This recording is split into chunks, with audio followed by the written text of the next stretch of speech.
हजरत सखी सरवर के मज़ार पर गुज़िश्ता रोज़ होने वाले खुदकुश हमले में हलाक होने वालों की तादाद 50 हो गई है। मज़ार को ज़ायरीन के लिए दोबारा खोल दिया गया है।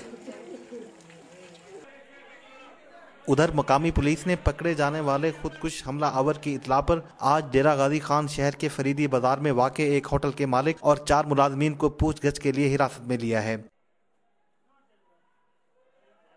और एक लड़का था 15-16 साल की उम्र का पठान था और जो है ना उसने काली चादर पहनी थी, पीछे वजन नजर आ रहा था, भी बस्ता है जैसे बैग होता बक्सा होता पीछे टंगने वाला, वो बस थोड़ी देर 2 मिनट के बाद टच हुआ है और पैर के साथ नहीं वाले धमाका हो गया।